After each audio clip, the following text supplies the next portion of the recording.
At Christmas, I laid the old photo albums on the table. Yellowed edges, faded ink, brittle plastic sleeves.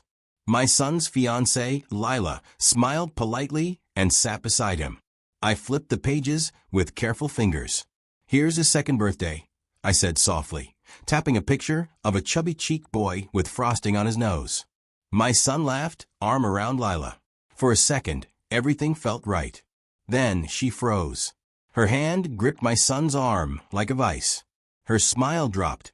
She leaned closer to the album, eyes darting from one picture to the next, as if searching for something. Or someone. And then she whispered, "What's he doing here?" My son blinked. "Who?" She pointed to a man in the background of a family photo. Then another. And another. I looked closer. The same man, barely noticeable in the distance. A blurry figure by the tree. Another behind the grill. And once, just barely, sitting 2 rows back at a church pew. My name is Walter Green. And from wherever you're watching this, stay with me. Because something in her voice wasn't just confusion. It was fear. And when I asked her what she meant, she didn't answer. She simply got up, walked to the hallway, and made a call. Whispering, trembling, crying. I stared at the album. My mind reeled. I'd lived in that house for 40 years. I took every one of those photos. I edited them. I organized them. And yet, I had never noticed him. I stood quietly, stepped outside, and looked toward the tree line where one of those photos had been taken. Have you ever looked at your life, your memories, and realized someone else had been watching the whole time? When Lila came back in, she was pale. Her phone clutched tight. I think we should postpone the wedding," she said, voice shaking. My son's face turned. "Lila, what's going on?" She looked at me, then back at him. "Your dad might not be the one in danger." By evening, I was the one who called the police.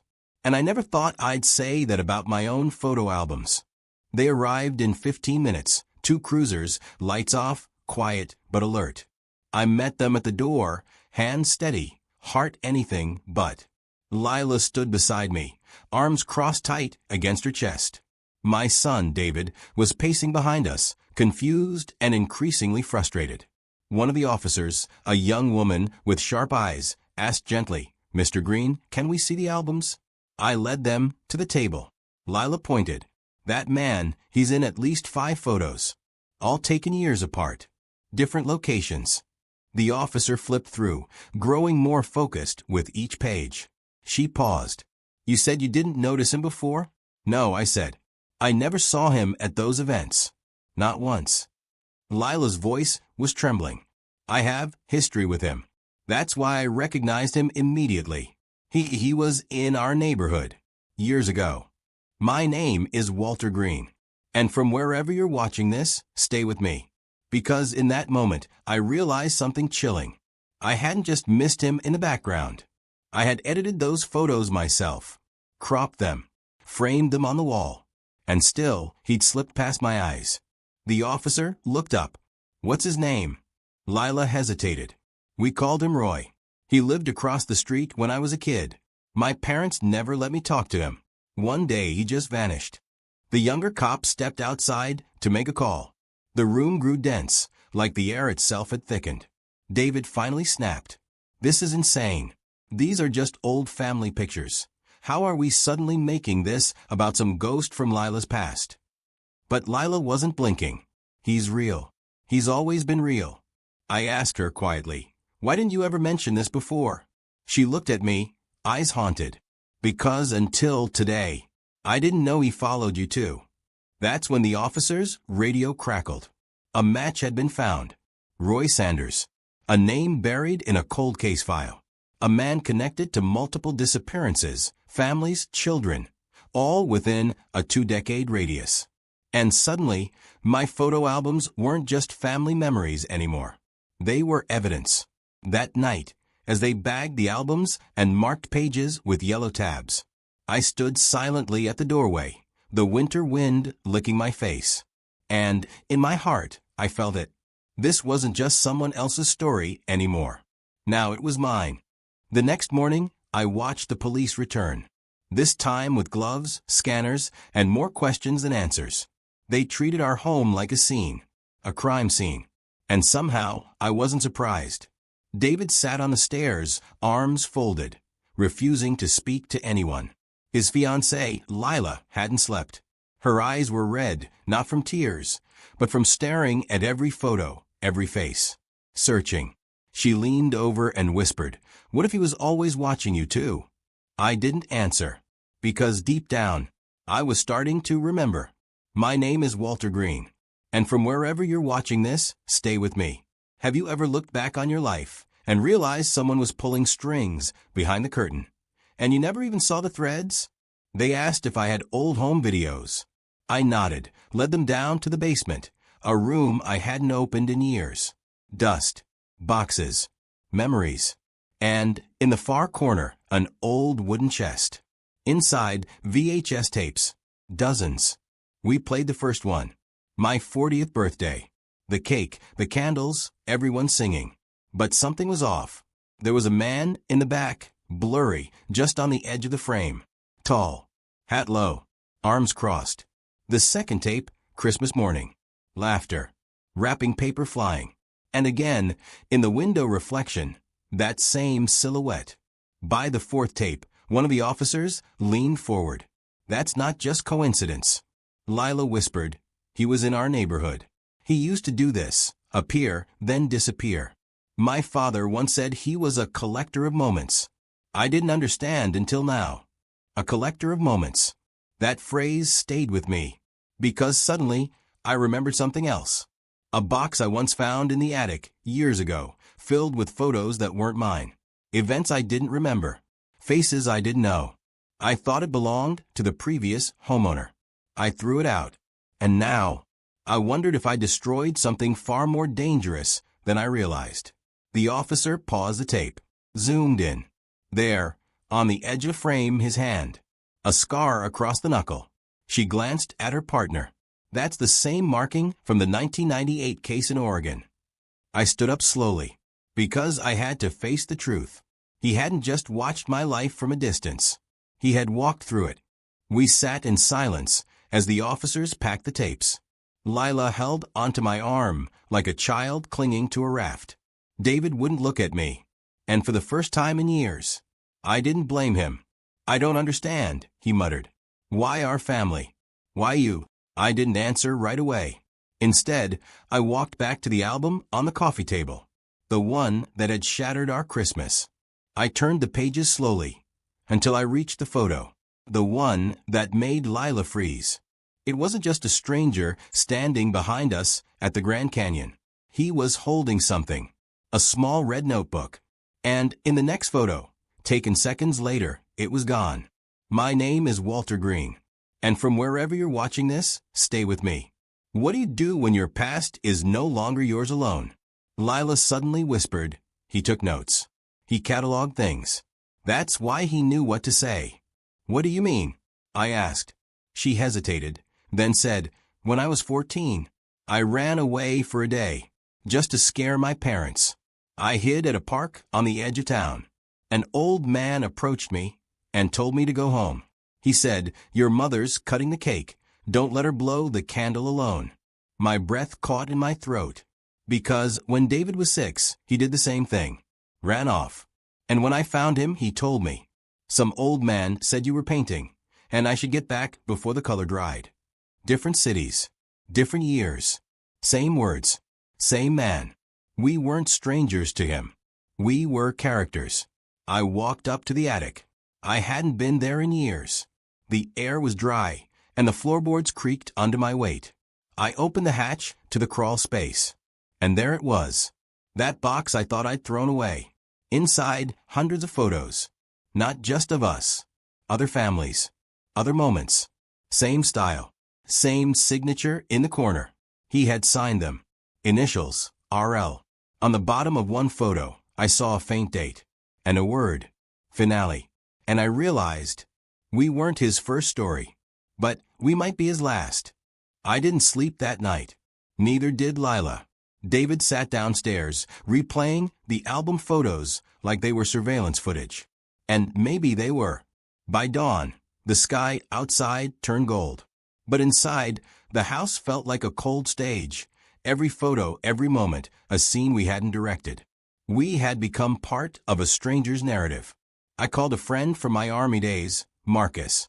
He worked in private security now, the kind that doesn't ask questions unless you want them to.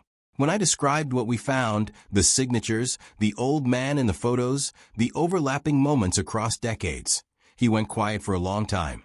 Then he said, "You need to check the hospital records.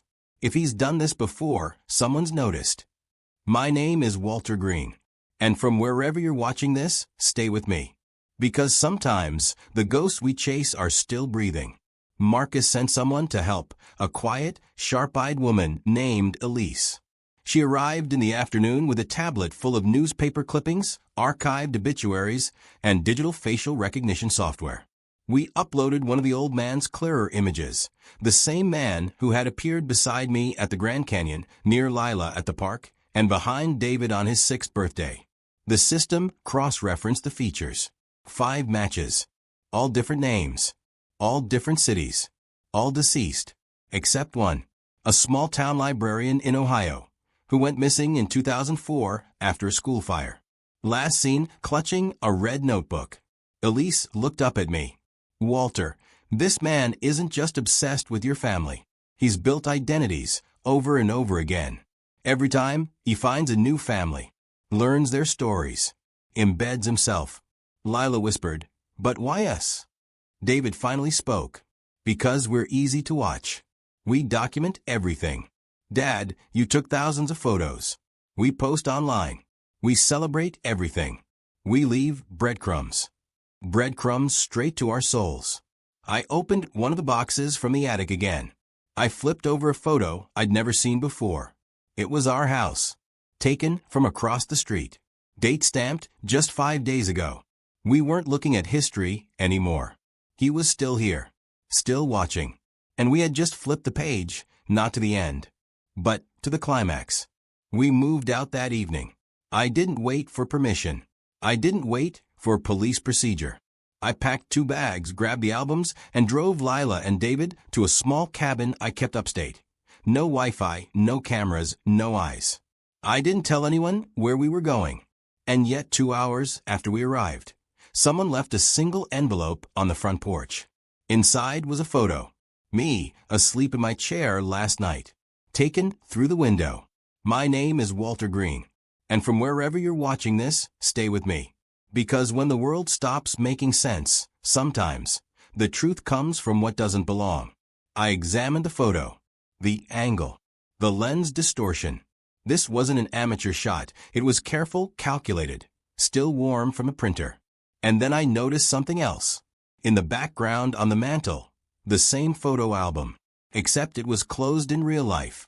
But in this photo, it was open, to a page I hadn't turned to yet. A page I never would have turned to.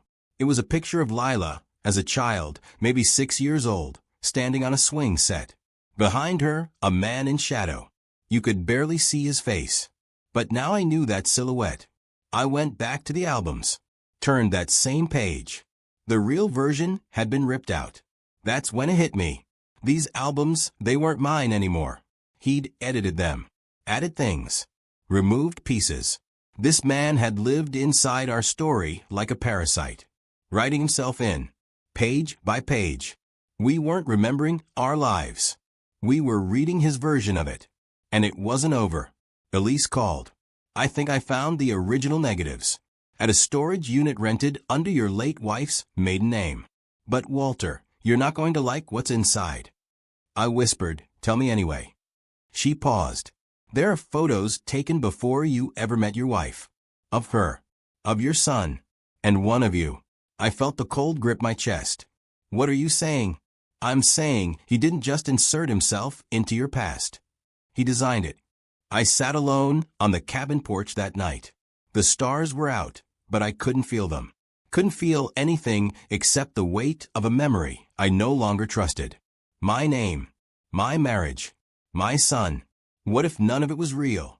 My name is Walter Green. And from wherever you're watching this, stay with me. Because the most terrifying kind of betrayal is the one that rewrites your own identity. Elise arrived at dawn. She didn't knock, just walked up holding a stack of photo negatives and a single VHS tape. It was labeled only with a date, December 24th, 1983. The night I proposed to my wife. We didn't have a player, but I knew who might. David pulled the old VCR from a basement box. "This belonged to Mom," he said. We watched. It started with a dinner table.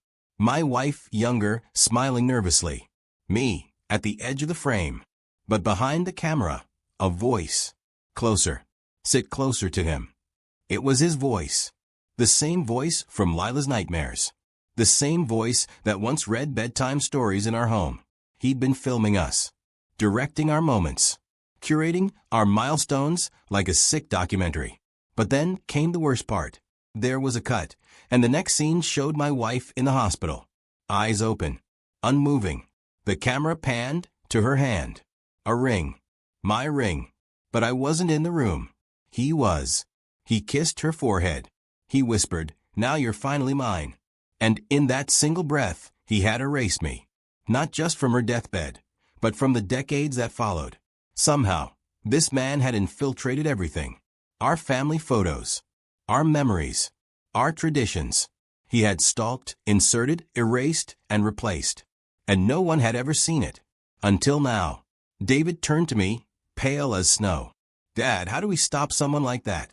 I looked at him, then at Lila, then at Elise. And I said, "We stop remembering the story he gave us and start telling the one he can't control." I reached for the phone and made a single call to someone I hadn't spoken to in years. "Detective Morley? It's Walter Green. I was wondering when I'd hear from you again." I said, "I found the ghost." He replied, "Then it's time we bury him." Detective Morley arrived just past noon. Same trench coat. Same quiet eyes. He looked older than I remembered, but somehow steadier than all of us. He stepped into the living room, and we played the tape for him in silence. When it ended, he didn't speak.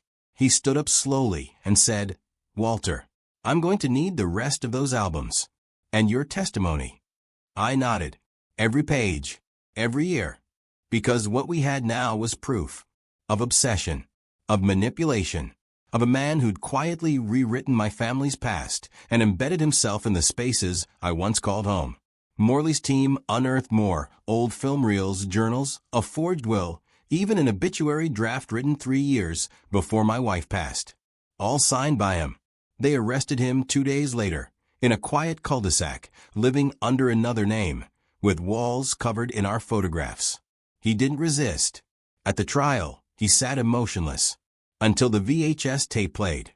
Until the jury heard him whisper, "Now you're finally mine." That's when he broke. Screamed that I was the thief, the imposter. That he was the one who raised David.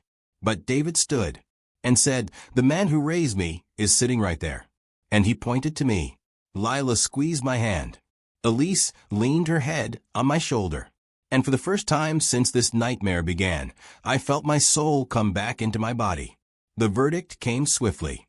Guilty. On all counts. Stalking. Identity theft. Forgery. Tampering with medical records. Psychological manipulation. But I didn't smile when the sentence was read. I just stood quietly and walked outside. The snow had started falling again, and in it I saw the reflection of who I used to be, the man who tucked his son into bed, who danced with his wife by the fire, who once thought life was simple and safe. That man wasn't gone. He'd just been buried, and now he was free again. If you ever find yourself questioning your past, your memories, your place in a world you helped build, just remember this. No one can steal your story if you're brave enough to tell it.